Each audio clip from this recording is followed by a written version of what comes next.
So Troy, a lot of these folks are going to be doing this for the first time, right? Right. It's not something that they're going to be doing again and again and again. Exactly, yeah. So this is aimed at a consumer, so they're doing it for the first time. And so since they're doing it for the first time, it'd be a good idea to let them know some things to watch out for while they're getting ready to do this, or perhaps even while they're doing this. So what might a few of those things be that they ought to watch out for as a best practice?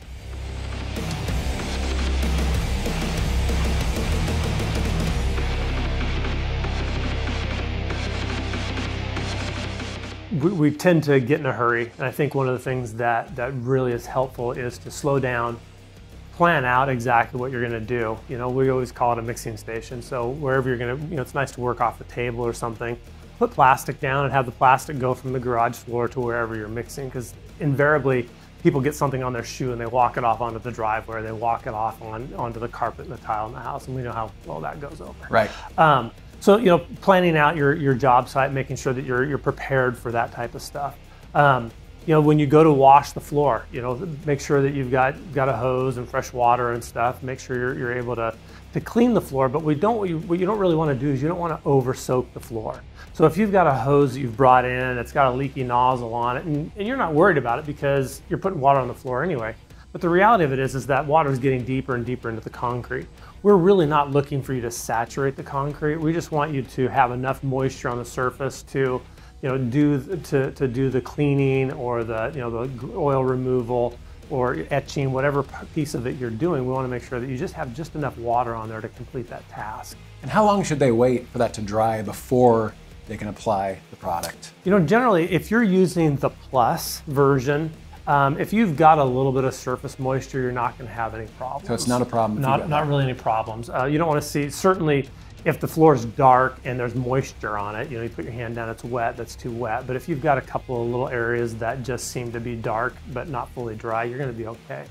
Now with the Max, you want to have at least 24 hours of dry time. That is a much stronger product, and it needs a drier surface to go onto. So you definitely want to make sure you've got a lot of dry time for the Max. Okay, good. And then how about the control joints? Should they be doing anything with those, cleaning those out? Is that really important, or how do you say that they ought to address those? So during or before the cleaning process, I generally like to do it before when it's just dust instead of mud. Vacuum them out. Take a screwdriver, run down them, get them cleaned out, vacuum those out, get all that dirt and crud out of them, so that when you are applying water to the floor when you're doing your cleaning process, you're not now introducing mud out of that crack. So getting those cleaned out is a great idea beforehand. Certainly when you're doing your application, your floor application, I always try and have a chip brush, just a 97-cent cheap brush, that if for some reason I get material down in there, it flows down into it, I can just take the chip brush, run down it and clean it out. It'll be just fine. Okay. But you don't really want to leave a bunch of material sitting down in there. Sure, right. And then Troy, what about the walls? How would you recommend these folks address the walls? So lots of times I'm used to running along edges, so I don't do a lot of taping, but generally I'll do, if you're new to this, I would do at least 2 rows of tape. Blue painter's tape? Blue painter's tape will work. If the walls are wet, blue painter's tape won't work at all. So you might want to tape it before you wash the floor. If you're going to be doing it in the same day, if you're going to do it the next day, tape it the next day.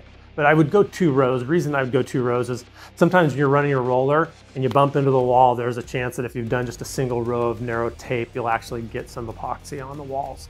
So 2 rows of tape will be very helpful. And you can just leave that on there till the floor is done and then pull it. You don't have to pull it immediately. Even if you get epoxy on it, you can just leave it on there and pull it later. Great. And would that same thing apply for the lip of the concrete on the outside of the garage? Same thing? Yeah, generally just take a chip brush, or you can even use your edge roller and run along the front of that. Okay, great. Awesome. Anything else you can think of that these folks ought to know as a best practice or something to look out for before they begin? Wear gloves, wear eye protection. I wear glasses, so these are my eye protection, but if you don't wear glasses, wear eye protection. Definitely wear gloves. You can wear the longer gloves. Epoxy is very sticky. It's hard. It doesn't want to come off readily. You can't just easily wipe it off.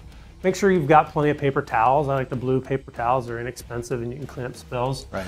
If you are to spill a lot of it onto the ground, you want to get that cleaned off as quick as possible. You can use xylene or denatured alcohol or something to get that cleaned up off the concrete. Right. So have a little bit of that around just in case. Just in case. Okay. Yep. Good. Invariably, it's going to get somewhere. Sure. I have many, many pairs of pants that will prove that. Very good. Thank you for that. For more information, visit the PERMAGUARD website.